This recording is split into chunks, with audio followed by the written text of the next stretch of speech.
You're listening to episode 56 of Burning Brightly. Do you like your reasons? This is Burning Brightly, a podcast for Christian moms who are feeling called to build a business and share their light with the world. I'm Bonnie Wiscombe, a life coach, mom, and entrepreneur, and I'm honored to be your guide as you face this business building adventure full of highs, lows, and everything in between. This is where we help each other find the courage to shine. Hello, friends. Welcome back. If you are listening on a podcast app, just know that this audio is coming from a YouTube video. You can find me over on my YouTube channel, youtube.com/Bonnie Wiscombe, but I am doing a lot more over there. And so come join me if you want to see my face. Otherwise, keep listening on your podcast app. But that is how we're doing things nowadays. So today we are going to be talking about the reasons that we do things, the reasons behind our actions, and why they matter so very much. So to start off, I always love to give you a definition, especially when we're talking about a very specific word. And the definition for the word reason is a basis or a cause for some belief, action, event, etc. So a basis or a cause is what we're talking about. It's also an objective, an aim, or a purpose. So sometimes reason is kind of a softer word, but I think the word objective or purpose is a much heavier word. So those I'm going to use kind of interchangeably today. We're going to be talking about our reasons behind things. We're also going to be talking about our objective or our purpose for doing and saying and thinking certain ways. Okay. Now, remember the model that I've taught you guys before, the head, heart, hands model. It goes like this. Something happens, we think a thought, we feel a feeling because of that thought, and then we take action and we get a result. All right. So just like different thoughts can create similar results, and I'll give you an example in a minute, different reasons in our life can also create similar results, but there is still a difference. So let me give you an example. I might want to lose weight. Now, there are a million different reasons why you might want to lose weight, but let's just talk about two. One might be, I want to look amazing in a swimsuit. Another potential reason could be, I want to lose weight to get and feel healthier. Okay, two different reasons. Want to look amazing, want to feel better. Now, these models would start with different thoughts, right? Something like, I want to lose weight to feel better, or I want to lose weight to look amazing. Regardless, they would probably yield the same result. I would probably feel motivated. I would probably avoid sugar and go to the gym, and I would likely lose weight and meet my goal of either looking good or feeling better. But what I want to point out is that they are not the same. Having different reasons does make an impact on us, and I want us to be very clear about what our reasons are because they matter. Now, some people might disagree with me. They might say, who the heck cares what our reason is as long as we get the result we want? As long as I lose the weight, who cares if I want to do it because I want to look amazing in a bikini versus I want to do it because I want to avoid diabetes? Does it really matter? I think it does. I'm going to give you three reasons why it does matter, because I think that on a subconscious level, and when the going gets tough, it's going to be very difficult to duplicate the same results as we had before if we don't really like our reasons. So we're going to get really clear on what our reasons are for things and how to change them if we don't like them. Because you probably are operating in a lot of different ways in your life from reasons that you don't really like. And that's okay. Sometimes I just have to force myself to do something I know I should be doing, even if I don't have good reasons for it, right? Let's take the health one. Sometimes I just force myself to eat vegetables because I know they're good for me, even though I don't really like them, or they're not my favorite, or I'd rather have a cookie. So the reason behind it might be just because I should, but hopefully I will develop habits that actually change my reasons into, oh, I actually kind of like cucumbers and Brussels sprouts now. Side note, those are two of my favorite vegetables, so I actually do like those, but there are some that I do not.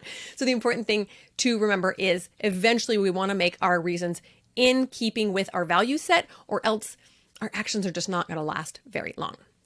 Now, the example I just gave you ended up with the same feelings, same actions, same results, right? I wanted to lose weight, either for looking better or for feeling better. I felt motivated. I avoided sugar and went to the gym. And the result was that I lost weight in both examples. But what about when you're starving and you didn't have time to meal prep and your husband brings home donuts? Which of those reasons is going to be more likely to help you avoid those donuts? Which one? There's no right or wrong one. It might be different for you than it is for me. For me, probably the idea of being healthy and sticking around longer for my kids is going to be way more motivating than just looking good in a swimsuit. Maybe for you it would be different, and that's okay. Just be very clear about what those reasons are, because if it's the right one for you, the one that's more in keeping with your value set, you're going to be a lot more likely to stick with it long term. Another maybe temptation example here is, what about a diet soda? It has 0 calories. So it's not really going to make you gain weight per se, but it's also not healthy. So you probably say yes to the diet soda if you just wanted to look good in the swimsuit. But if you were going for health, you might say no. So all of a sudden things get a little bit muddier when those reasons are different. One last example I'll give you that might be a little bit clearer, especially for the moms out there, is what about a child who you've taught not to cheat on his exams? One of these kids might believe that he's not going to cheat because it's morally wrong. That's his belief, that it's morally wrong. Another one might not cheat because the teacher's watching. Maybe he doesn't care if it's morally wrong or not. He's just not going to cheat because he doesn't want to get in trouble. Do those reasons matter? Yeah, I believe they do. Because when the teacher walks away, what happens? The kid who believes it's morally wrong is still not going to cheat.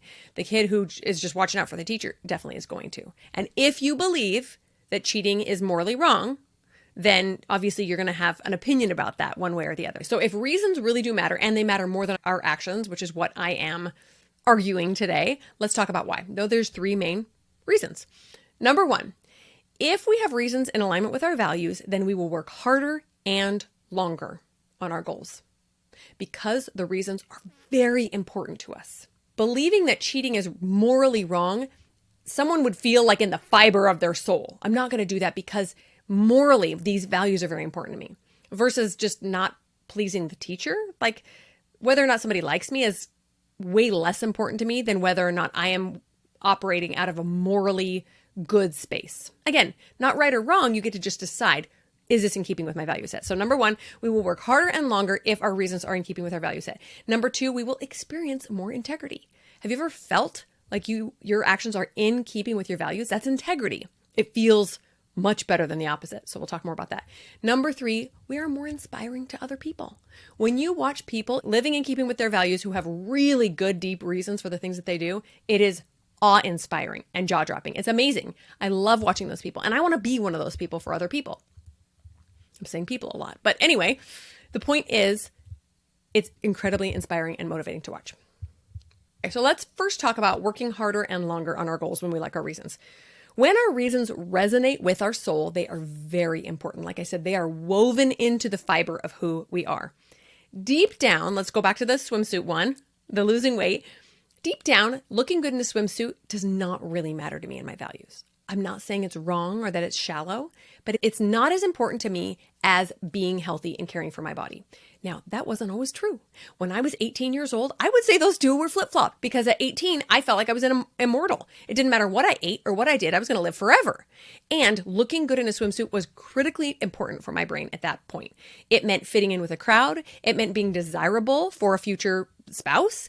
It meant a lot of things that it doesn't mean to me now. So back then, I think my reason would have been the other one, and I probably would have been okay with it because I didn't have the perspective and the wisdom that I do now. So please don't misunderstand me that I'm not saying that some reasons are better or worse, but they might be better or worse for you. Which reason is better for you and your value set? So looking good in a swimsuit for me personally right now, it would not be worth the time and effort required to take great care of my body. It wouldn't be worth the sacrifice of passing up the donut or the cake or whatever I really wanted. When I take action now, though, in keeping with those deeply held beliefs and values, then I become a stronger version of that self. I am operating more in integrity and I become a stronger version of that person. And I love that feeling. Now, if you feel like your reasons are not in keeping with your values, don't despair. You can totally change them. We can train our brains to work this way. We just have to be aware of it. So that's what we're doing first is we're gaining awareness. Another personal example is after my last baby, I started lifting weights again. I'd done it as a teenager and as a young adult and I loved it. I'd just gotten out of the habit. Not a lot of time raising a bunch of babies, right? So I went back to the gym and I started working with a trainer and I started lifting weights. And mostly I was doing that to lose weight. I had probably 30 pounds to lose. I was uncomfortable. I felt unhealthy. I was eating not great. Now that was motivating at the start, but it was not the weight loss that kept me going because now I've been lifting weights consistently for over 3 years. In fact, that weight loss took probably more than 2 of those years. So it definitely wasn't like, oh, me losing 5 pounds every week that's keeping me going to the gym. It wasn't that at all. It became the dopamine hit I got when I got to the gym. It became the feeling of strength and of accomplishment that I got when I was able to increase the weight that I was lifting. All these other factors started stepping in and became my reasons for going to the gym. And in the end, the weight loss was just kind of a side benefit, even though it had initially been the reason why I started. Pay close attention to the things that you're doing and why you're doing them. And if you don't like your reasons, could you find better reasons? It doesn't mean you don't get the result of what you're looking for, but the reasons do really matter if they're in keeping with your values. Now my fitness and health goals have changed a little bit. Right now I'm currently training for a triathlon. And so I have a lot of desire to be fast, to be strong, and I want to be an example to my kids. A couple of my kids are going to do this triathlon with me. So that has me in the gym like 6 to 8 times a week. I had no idea 3 years ago that I'd ever want to do that. It sounded like a chore back then, but now it's fun for me because of all these other reasons. I want to be strong. I want to be a good example. I want to feel healthy. And it feels amazing to me to do these activities. Now, looking good in a swimsuit would never have done that for me. Never. Because that's not how I operate. It might do it for someone else. Like I said, not innately a bad reason. For example, let's say that you have a job that requires you to stay in shape. Maybe you're a firefighter, or maybe you're a fitness model. And if you gain 30 pounds or don't go to the gym or, eat unhealthily, you're going to lose your job. Obviously, that is a much deeper reason than to just look good when I show up at the pool with my friends. For me personally, it wasn't the reason that was going to motivate me. What is the reason that would motivate you and is the most in keeping with your value set? So that's the first one. When we really like our reasons, we are going to work harder and longer on our goals. The second reason is we experience more integrity. Now, integrity is not a super popular term these days. I don't know if you've noticed.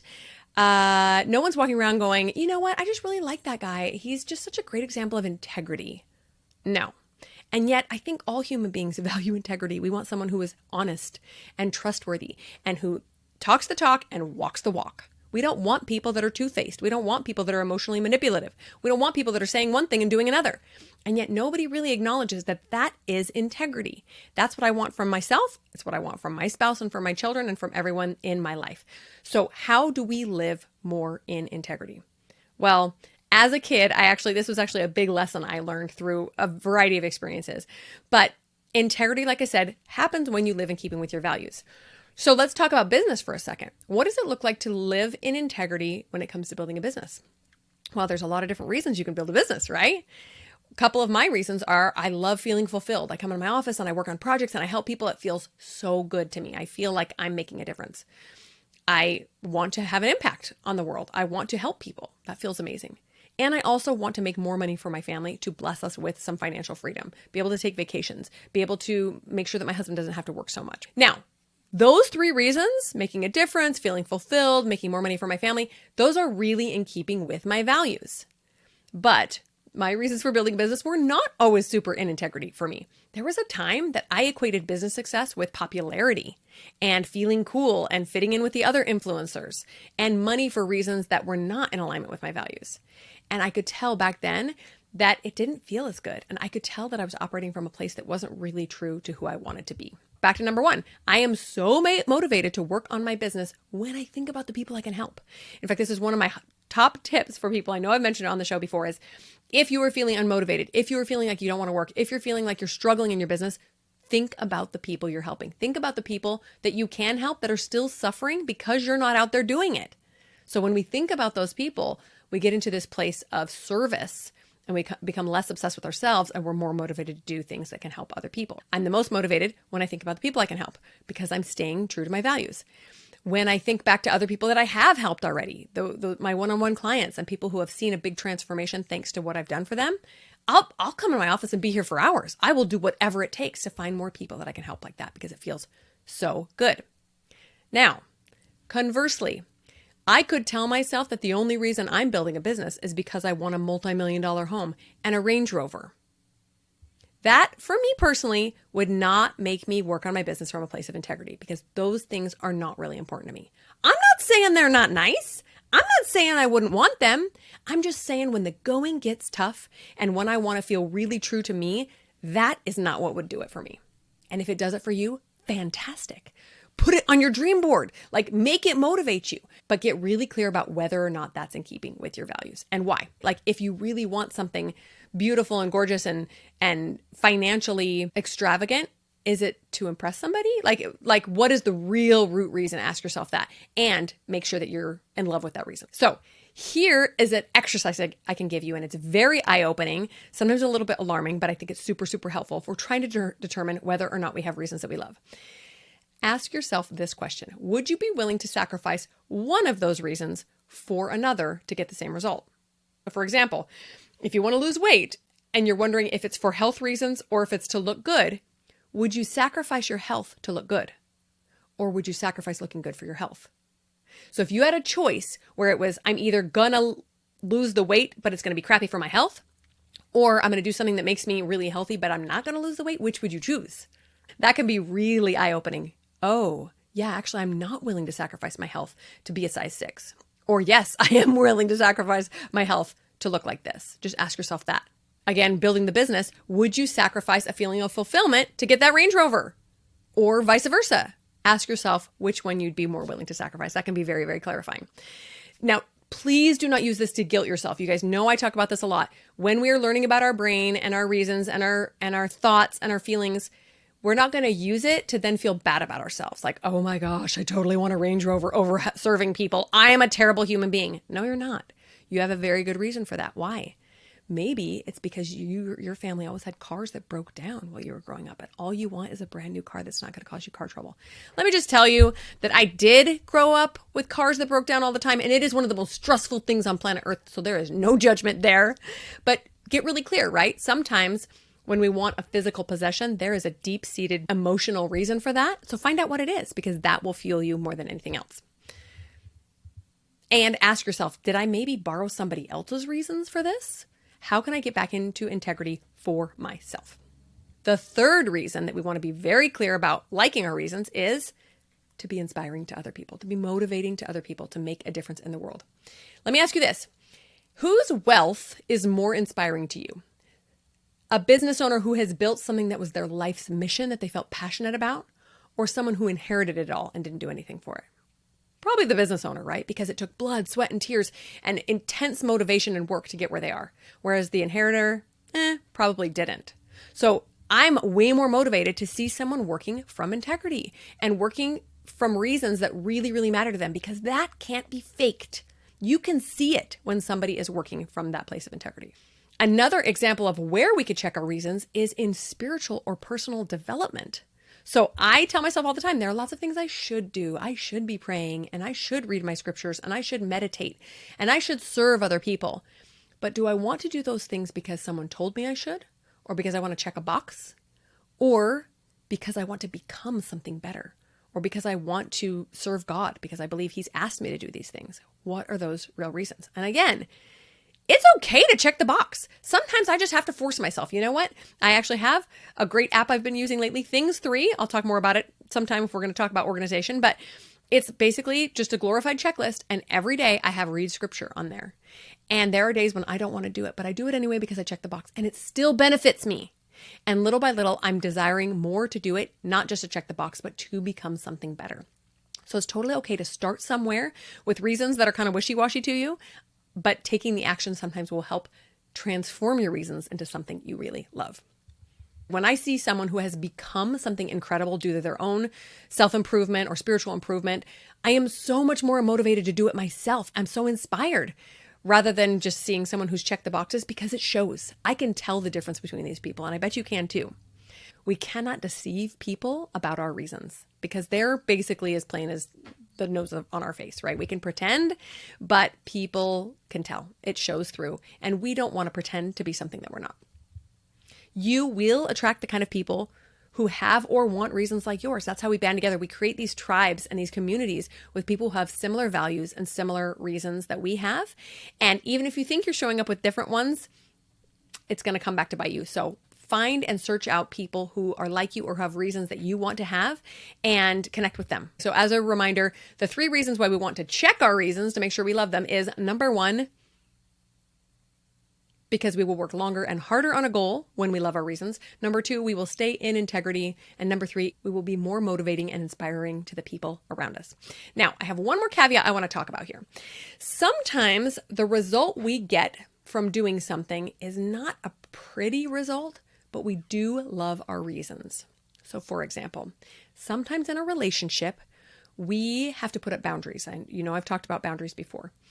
I might avoid someone's call because I have a boundary that I can't talk to that person in this state that I'm in. There's a difference between avoiding a call or not talking to somebody because I'm putting up a boundary out of love versus I'm annoyed with them. The result of avoiding someone's call seems like maybe not a great result because my values generally say that I want to connect with people who are important to me. But if I have a boundary, again, out of love because I want to improve the relationship, that's a much better reason for me than just being annoyed and wanting to avoid them. So take a look at your results. Having good reasons doesn't mean all your results have to look pretty with a bow tied on top. Sometimes we do things that seem out of keeping with our values, but they are actually in keeping with them because of the reasons. So the result in the example I gave you is not talking to the person. People might not like that or might have judgment for me, but my reason is what's most important. I'm operating from a place I love. Another example, maybe we experience something that looks like failure, but we like our reasons. For example, quitting a high pressure job and teaching school because we want to have more time with our family. Maybe the rest of the world would be like, oh, you just gave up that job. That's terrible. But you love your reasons because now you get time with your kids. Or what about downsizing your beautiful home because you want to have time and money to travel with your kids? Again, the outside perspective might be, oh, you just lost that beautiful home, but your reasons are so much more important to you. Don't be so obsessed with the result that you ignore the reason. Sometimes we make choices that don't make sense to other people because we love our reasons so much. In the end, it's your life and only you will have to live with your reasons, so make sure you love them. Do some soul searching. If there is a goal that you've been working on and it's not been happening for you, ask yourself, are my reasons in alignment with my values? And if they're not, how can I tweak them until they are? All right, friends, good luck analyzing your reasons. We will talk to you next week. Are you ready to start or grow your dream business? Click the link in the show notes to download the free starter guide to building a business or to schedule a free coaching call with me. And if you loved this episode, don't forget to leave a review and share it with a friend who might be feeling the call to burn a little brighter.